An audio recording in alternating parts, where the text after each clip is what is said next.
20h sur les antennes de la télé Futur Média, c'est parti pour le sommaire de ce journal. Du carburant toxique sur le marché. La SCOSEN met l'État devant ses responsabilités. L'expert en hydrocarbures Abdourahmane Sissoko dubitatif. Les consommateurs réclament de la vigilance, nous en parlons en début de journal. Mouvement d'humeur au centre hospitalier régional de Kolda. L'éviction du docteur Martial Kouli fait jaser au niveau du personnel. Il demande à l'État de surseoir à cette décision issue du dernier Conseil des ministres. Manko Wattu Sénégal va marcher ce 14 octobre.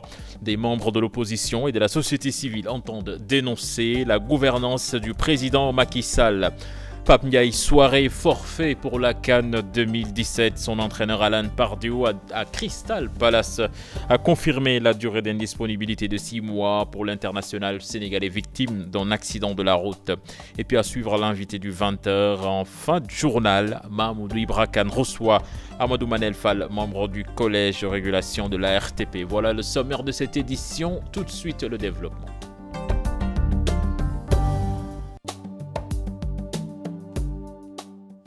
Bienvenue à toutes et à tous. Du carburant contenant des produits toxiques vendus au Sénégal, des faits jugés très graves par la SCOSEN. Le président de l'association des consommateurs soutient que l'État doit faire des prélèvements dans les structures de vente de carburant. L'expert en hydrocarbures Abdourahmane Sissoko, lui, doute de la véracité de cette information. Là-dessus, je vous propose de suivre ce sujet signé Fatou Bintou Kanté et Mohamed Dia.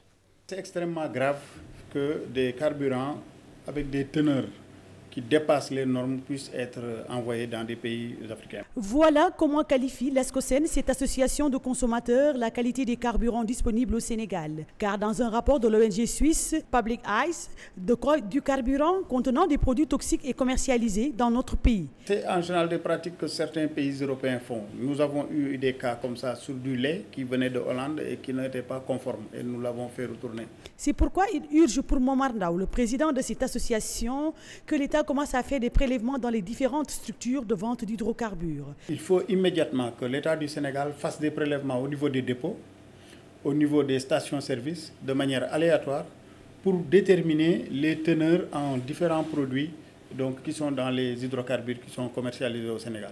De toutes les façons, cet expert en hydrocarbures doute de la véracité de cette information, qui selon lui n'est nullement accompagnée de bulletins décelant la toxicité du produit. Ce n'est pas accompagné d'un bulletin d'analyse ni d'un certificat d'analyse qui définit en fait les spécifications qui décèlent de la toxicité du produit.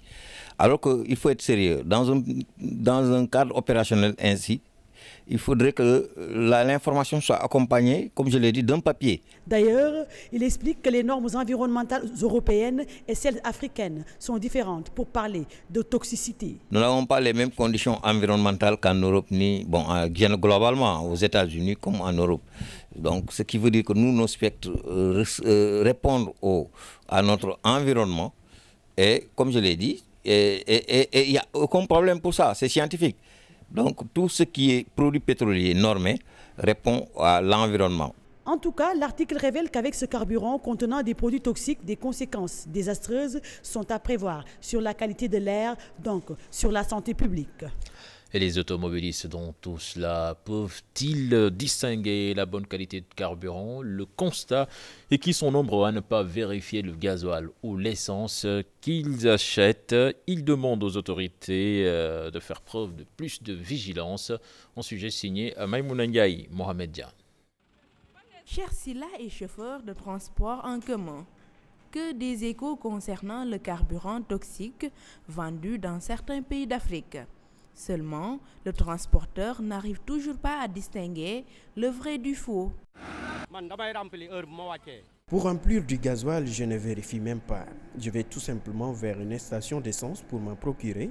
Mais je vous dis, ce n'est pas évident pour faire la distinction, peut-être quand le véhicule est endommagé. Une anecdote d'un autre chauffeur. Une fois, mon frère a subi les frais d'un mauvais carburant. Le moteur de son véhicule était bousillé. C'est après que le mécanicien lui a signifié que c'était lié au carburant. Franchement, nous n'avons même pas le temps de vérifier si c'est du bon carburant ou pas. Ce motocycliste, lui, interpelle les autorités en charge du contrôle. Nous, les consommateurs, nous n'avons pas accès. C'est pour cela on ne peut rien dire, on ne peut rien savoir soit sur la bonne qualité ou c'est la bonne qualité ou c'est pas la bonne qualité. C'est l'État qui doit contrôler tout. Tous les produits qui rentrent ici au Sénégal et qui sortent au Sénégal, c'est l'État qui doit vérifier si c'est la bonne qualité ou pas, si ça doit être consommé pour la population ou pas. Les consommateurs se disent pour le moment victimes. Quant aux pompistes, motus, bouche cousue, ils ont reçu des consignes strictes, ne jamais parler devant les caméras. Et puis ce mouvement d'humeur au centre hospitalier régional de Kolda, le directeur de l'hôpital est démis de ses fonctions. Le docteur Martial Colli n'est plus aux commandes de l'association des usagers du dit établissement et le personnel demande à l'État du Sénégal de surseoir à cette décision issue du dernier Conseil des ministres. Plus de détails avec Abdoulaye Diallo. L'une des mesures prises lors du dernier Conseil des ministres de ce mercredi est l'affectation du directeur du centre hospitalier régional de Kolda. Une décision qui n'est pas du goût de bon nombre de Koldois si l'on sait que Martial Colli, depuis son arrivée au Fouladou en tant que directeur, a pu sortir cet hôpital du marasme dans lequel il était plongé depuis plus de 2 ans. On ne défie pas l'autorité. Je dis effectivement à Madame le ministre que nous ne sommes pas d'accord, nous ne sommes pas contents. Nous ne sommes pas d'accord, nous ne sommes pas contents. En 5 ans, les gens ont changé 5 fois de directeur. Un monsieur vient, effectivement, il est en train de bâtir quelque chose. Les travailleurs sont effectivement à cœur joie. Ils sont en train de travailler. C'est une famille qui est construite encore. Aujourd'hui, on est en train de disloquer cette famille. Et nous ne sommes pas d'accord. Même son de cloche du côté des travailleurs du centre hospitalier qui d'ailleurs ont arboré des brassards rouges pour montrer leur désœuvrement face à la décision de faire partie le directeur de l'hôpital régional de Kolda. Nous ne nous opposerons jamais au pouvoir discrétionnaire du président de la République et du ministre de la Santé et de l'Action sociale. Mais nous voulons vous dire que nous n'accepterons jamais l'ensemble des acquis sociaux et du processus de paix sociale déjà instauré. Ceci, quiconque viendrait et tenterait de remettre en cause ces acquis, nous trouvera sur son chemin. Aujourd'hui, c'est comme si l'hôpital était dans un climat de deuil. Depuis la venue de ce directeur, il y a presque 2 ans, personne n'a entendu la voix des travailleurs à cause de la paix sociale qu'il a su instaurer au sein de l'établissement où régnaient les démons de la division. Mais aujourd'hui, tout marche. Les populations de la région de Kolda et l'ensemble des usagers du centre hospitalier vivant dans la sous-région invitent l'État du Sénégal à renoncer d'abord à cette décision qui, selon eux, pourrait ramener l'hôpital régional de Kolda à sa case de départ, c'est-à-dire à l'instabilité due au mouvement d'humeur, au manque de personnel qualifié et à l'absence d'intrants médicaux. Abdoulaye Diallo, la mortalité maternelle et infantile continue de faire rage dans le département de Salémata. Les pouvoirs publics annoncent la construction d'un centre de santé moderne et le rétablissement de l'axe Salémata à Kédougou. Plus de détails avec notre correspondant sur place, Moussa Omargueye. La vétusté du plateau technique du district sanitaire de Salémata, le déficit de personnel qualifié, l'état de dégradation très avancé de la piste distante de 85 km du centre-ville Kédougou, voilà autant de facteurs qui font qu'il est à ce jour quasi impossible d'assurer une prise en charge correcte des femmes enceintes et leur évacuation rapide en cas d'urgence. C'est une prouesse parce que Salémata est un département qu'on pourrait appeler un département difficile. Quand une femme quitte un chef-lieu de commune ou même un village d'une commune de Salémata, elle a des difficultés à accéder au centre de santé de Salémata, mais ensuite des difficultés à accéder à l'hôpital. Mais il faut noter également que le ministère de la Santé et de l'Action sociale envisage de relever le plateau technique avec un centre de santé moderne à Salémata. Le calvaire des usagers de la piste caoteuse sera sous peu un mauvais souvenir. Mamadou Khouma, le préfet de Salémata, rassure. Et concernant l'accessibilité, là aussi je crois que les populations de Salémata remercient M. le Président de la République parce que les travaux de la route Kédougou-Salémata vont bientôt démarrer. On a déjà fait les évaluations d'impact. Il ne reste qu'après l'hivernage, c'est sûr que les travaux vont commencer. Après le terroir des ethnies minoritaires, Bassari, Bédik, Konyagis, le cortège de la couverture maladie universelle s'est ébranlé vers Kédougou, ce qui porte à 670 le nombre de mutuelles de santé communautaires installées sur l'étendue du territoire national. Nous parlons politique à présent. Manko Watou Sénégal dans la rue ce 14 octobre pour une série de manifestations au Sénégal et dans la diaspora. Ces leaders de partis politiques et membres de la société civile comptent dénoncer la gouvernance du président Macky Sall. Et bien du côté de l'APR, on minimise Souleymane Touré Younous Diatta.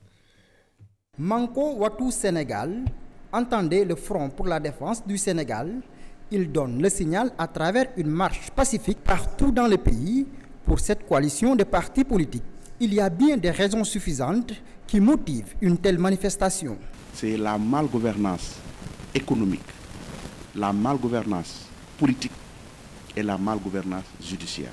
Il faudrait que les Sénégalaises et les Sénégalais sachent que le président de la République, à travers les organes de régulation qu'il a mis sur pied, est en train de travailler à ce que la bonne gouvernance soit perpétuée. Manifestation prévue pour le 14 octobre prochain. La question du fichier électoral et l'homme qu'il faut à la tête du ministère de l'Intérieur occuperont une place de choix. Il y a le problème de la gestion même du fichier électoral.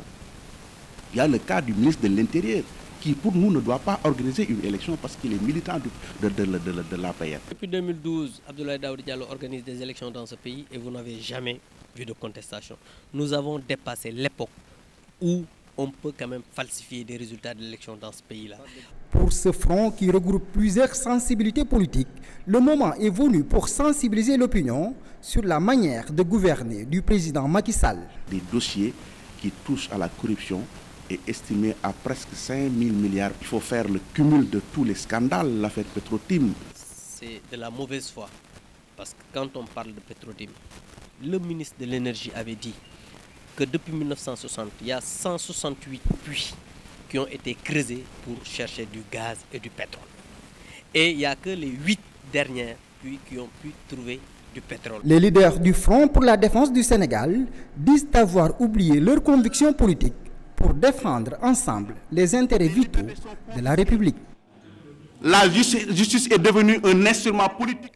Souleymane Touré, nombreuses sont les coalitions de partis politiques qui se créent et qui fondent comme du beurre au soleil. Le Front pour la défense du Sénégal ou Manko Watou Sénégal est la toute nouvelle initiative de l'opposition. La question de savoir ce qu'il y a lieu de faire afin que cette nouvelle trouvaille résiste à l'usure du temps. Maurice John, docteur en sciences politiques, met en garde contre les guerres de positionnement et autres conflits d'intérêts. Il a rencontré nos reporters Bira Machor et Younous Diatta. Une autre initiative de l'opposition, partis politiques, mouvements syndicaux, citoyens et personnalités indépendantes, à l'unisson, elle compte faire face au régime en place, seulement en préalable. Je pense qu'il y a plusieurs écueils à éviter. Le premier écueil, c'est la question du leadership, c'est-à-dire que chaque parti voudrait donc s'imposer et cela peut faire en sorte que les ambitions et les intérêts personnels et partisans prennent le dessus sur les objectifs communs de la coalition. Ça, c'est un premier écueil. De l'avis de cet analyste, des intérêts divergents peuvent anéantir la force de cette union. L'autre question également, c'est l'hétérogénéité des intérêts, comme je le disais tantôt, puisque tous ces partis-là veulent également conquérir le pouvoir. Et donc, il y a naturellement une rivalité entre des associés rivaux, entre des concurrents coopérants. Donc voilà, grosso modo, les écueils à éviter, et que si c'est dans le cadre donc de la mise en place d'objectifs communs, de stratégies communes, cela peut marcher, mais les intérêts divergents des uns et des autres quant à la conquête du pouvoir peuvent constituer des éléments, des pommes de discorde pour faire éclater les coalitions en question. Si le docteur en sciences politiques met en garde contre les questions du leadership et de l'hétérogénéité des intérêts, en revanche, il salue l'organisation de la coalition. Donc le fait d'instituer une présidence tournante me semble être une stratégie intéressante, efficace pour contourner les divergences qui peuvent avoir lieu par rapport à la question du leadership. De nos jours, les coalitions des partis de l'opposition peinent à marcher sur leurs deux jambes. Autant de questions à prendre en considération pour mieux faire face aux initiatives de la mouvance présidentielle. Nous parlons à présent de toute autre chose. Les rideaux sont tombés sur la 40e Assemblée générale de l'Union du clergé sénégalais tenue à Saint-Louis depuis la semaine dernière. Des centaines de prêtres ont pris part à cette rencontre. Plusieurs points ont été abordés par le clergé, notamment la corruption et le terrorisme. Là-dessus, nous écoutons les explications de l'abbé Camille Joseph Gomis, président de l'UCS. Il est au micro d'Habib Sek et Ousseynou Diop. Il faut éviter de tomber dans des pièges de lier terrorisme et islam.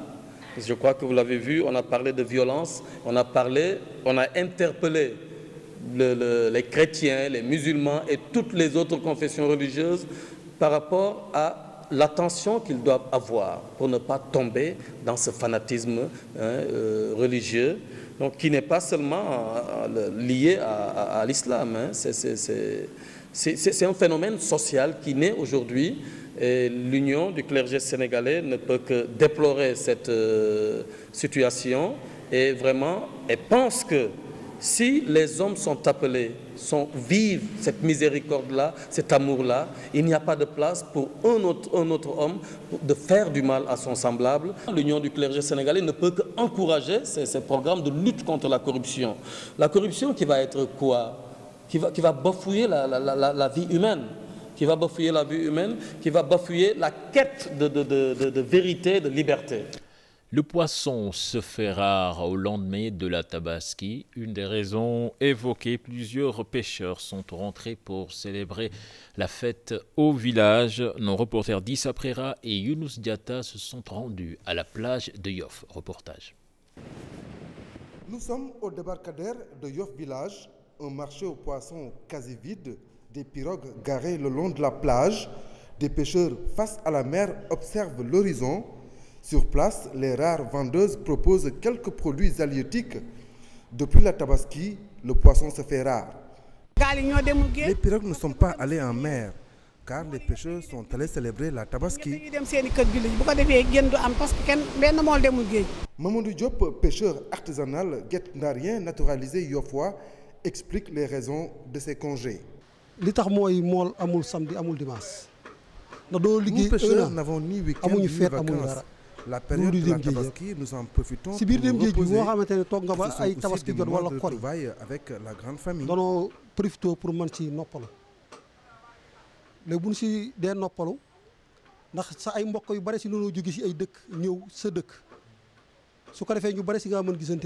Jóge Ndar ñoo Yoff liggéey si boo fi ñëwee liggéey si pendant 1 an maanaam 1 an ay tabaski ba tabaski la léegi tabaski bi des 2 jours wala 3 jours nga ñibbi li nga xamante ne moom nga doon liggéey soo ñëwee fii moom ngay dem boo demee nga toogee ak njaboot gi.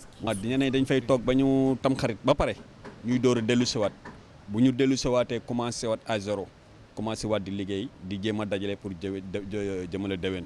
Après la Tabaski, c'est les vacances, des projets à réaliser pour bon nombre de pêcheurs. Si on se partage les gains, nos parents nous conseillent souvent de nous marier tôt et faire aussi des festivités, car nous pêcheurs, on doit se marier très tôt pour avoir des enfants qui nous aideront plus tard.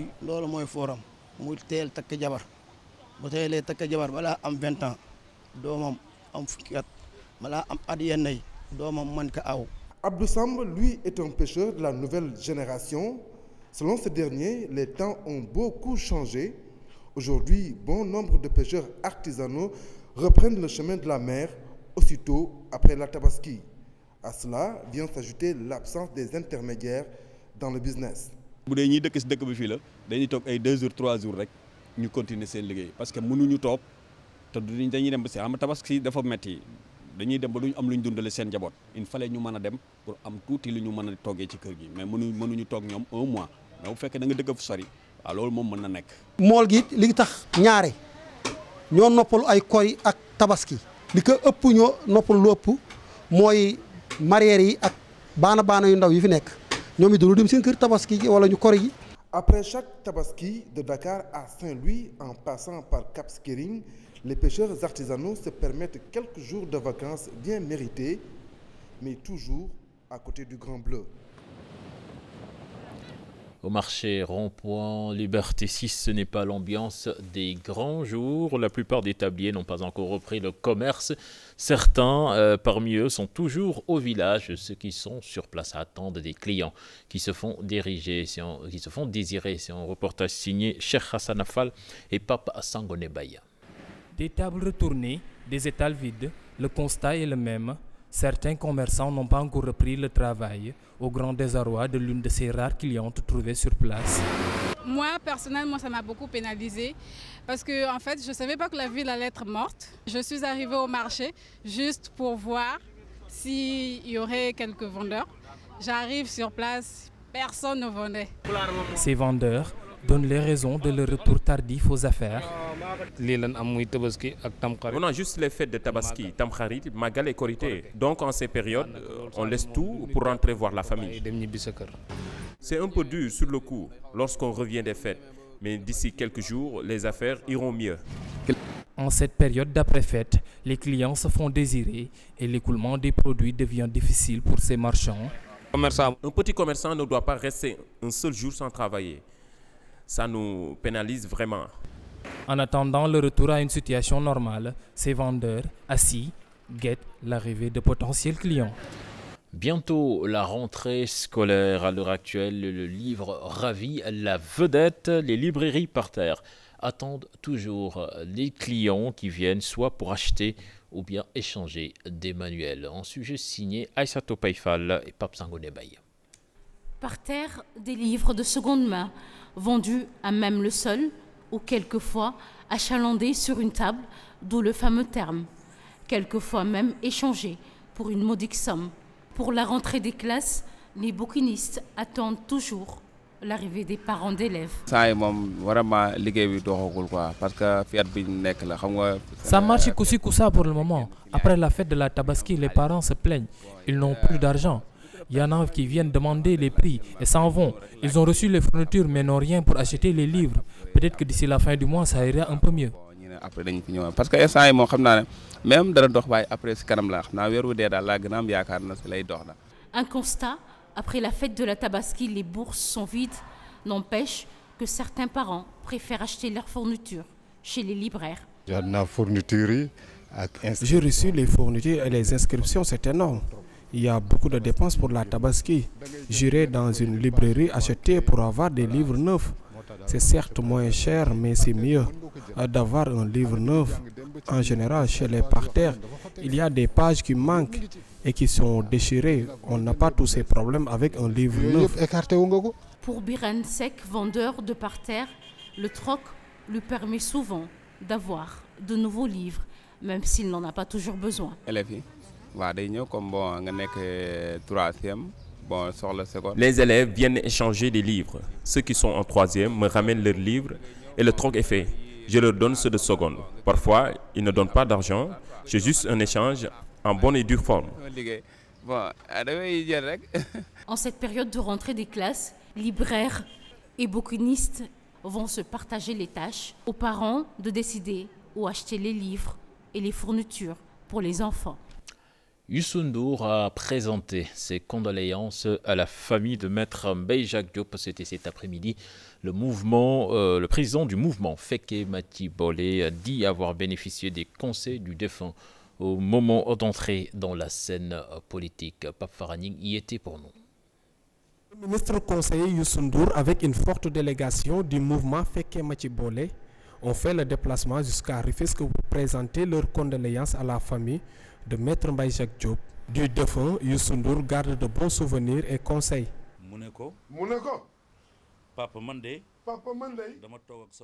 Lorsque j'ai eu l'idée de créer le mouvement Feke Mati Bolé, Feu Mbaye Jacques Diop m'avait vraiment prodigué des conseils utiles. Et depuis lors, ça m'a vraiment servi dans le landerneau politique.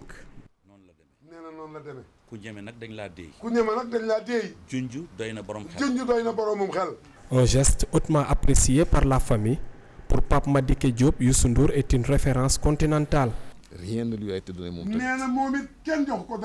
Youssou N'Dour, rien ne lui a été donné. Il s'est battu tout seul pour arriver à ce niveau. C'est une référence pour toute la jeunesse africaine. Une occasion pour le président du mouvement Fekke Mathi Bolé de relever les relations intimes qui lient les deux familles. Ma présence ici est motivée par deux choses. Tout d'abord, je suis son fils. Maître Mbaye Jacques Diop avait des relations fraternelles avec mon père depuis très belle lurette. La visite de Youssou Ndour a coïncidé avec celle des personnalités politiques et maraboutiques qui ont formulé des prières pour le repos éternel de Maître Mbaye Jacques Diop. À présent, la chronique du JT de ce vendredi qui s'intéresse à la Tabaski et à l'après-Tabaski qui change complètement le décor de la capitale. Des tas d'immondices jonchent les artères et exposent les populations à plusieurs maladies. Une chronique signée Mohamedou Papis Diao. La Tabaski plus que jamais star, la vraie star en amont et en aval. Elle reste difficilement détrônable par les nombreux sujets, bien que succulents, qui vous font saliver et vous offrent un petit morceau à mettre sous la dent. Elle règne magistralement à fond pendant son court magistère, très limité dans le temps et dans l'espace. La Tabaski nous impose son dictat, que nous subissons et acceptons. C'est une façon de penser, de vivre, même dans notre alimentation. Ce qui le confirme, c'est que tous les Sénégalais se sont donné rendez-vous après la Tabaski pour la reprise des activités courantes et quotidiennes. Tout a été suspendu pour les besoins de l'événement. La reprise de la vie normale, c'est donc pour plus tard. Cependant, il y a un rendez-vous que nous avons biaisé, occulté, dévalorisé, ignoré ou plutôt oublié encore une fois. C'est notre fameux rendez-vous avec notre propre environnement. Voilà pourquoi le pragmatisme de notre langage nous autorise à dire que la salubrité est un vrai problème au Sénégal. La propreté est systématiquement en souffrance au lendemain des fêtes. À l'origine de ce triste visage de la capitale, la vacance quasi générale des services de nettoyage ou de ramassage. Ce fait est aggravé par cette coupable insouciance des populations qui se donnent exceptionnellement le droit, oui, le droit de verser les déchets où elles veulent et comme elles veulent. Dès lors, l'environnement en prend pour son grade un sacré coup qui malheureusement fait un effet boomerang dont nous subissons directement les conséquences. Quand les carcasses des moutons bouchent les égouts, quand les déchets des produits de consommation cohabitent littéralement avec nous partout, il y a problème. Un réel problème auquel il faut s'attaquer. Il s'agit tout simplement de signer un engagement individuel, d'avoir une dévotion utile à son cadre de vie, sans quoi il n'y a pas de vie. L'hygiène et la propreté ne seront jamais en vacances.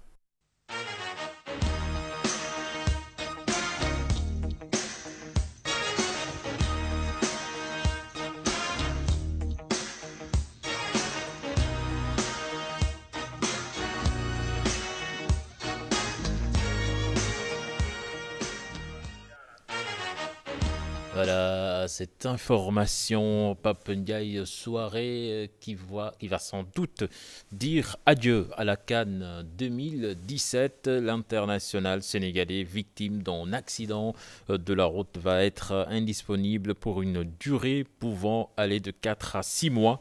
C'est son entraîneur Alan Pardew qui l'a confirmé à la BBC.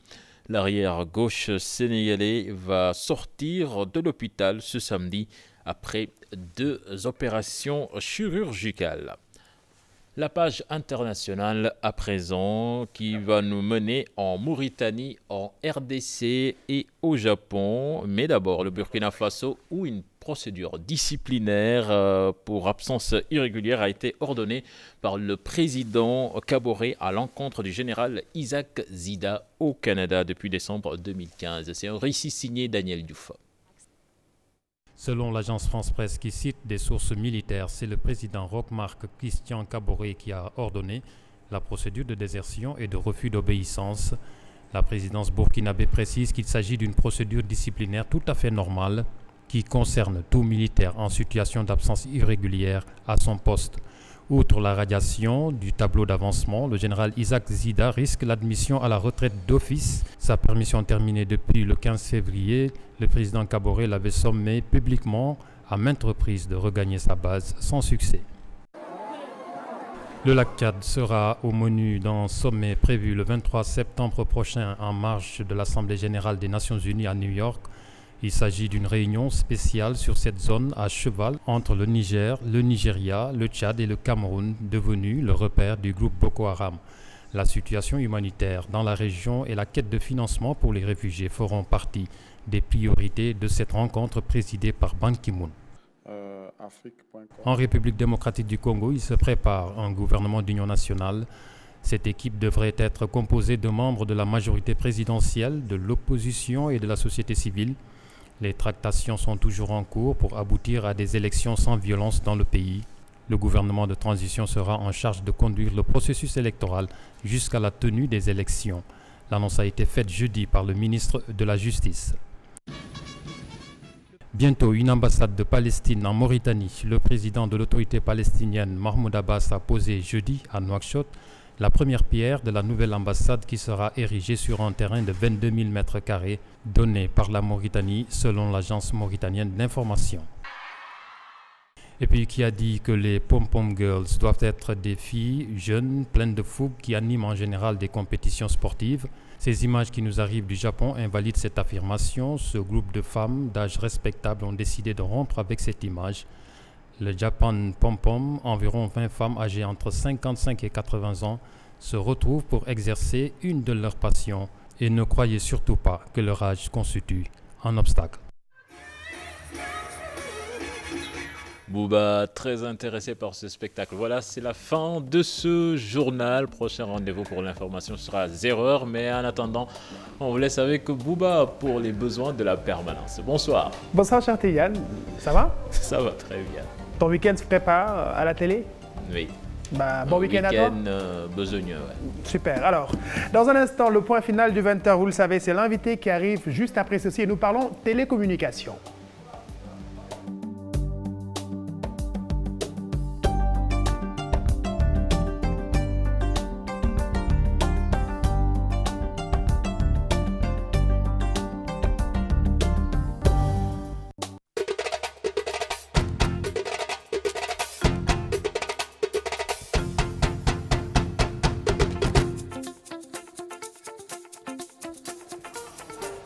Le contentieux ARTP Sonatel s'invite à la table de 20h de la télévision Futur Média. L'invité justement est Amadou Manel Fall, membre du collège de l'ARTP. Il est invité et reçu par Mamoudou Ibra Kane. Mamoudou, bonsoir. Bonsoir Bouba. Ce soir, nous parlons de milliards. Il s'agit du contentieux entre Sonatel et l'ARTP. Et nous recevons Amadou Manel Fall, membre du collège de l'ARTP. Bonsoir. Bonsoir Mamoudou Ibra Kane et bonsoir à vos téléspectateurs. Vous êtes passé de près de 14 milliards à 1,5 milliard pour la sanction infligée à Sonatel pour non-respect des dispositions du décret numéro 2000.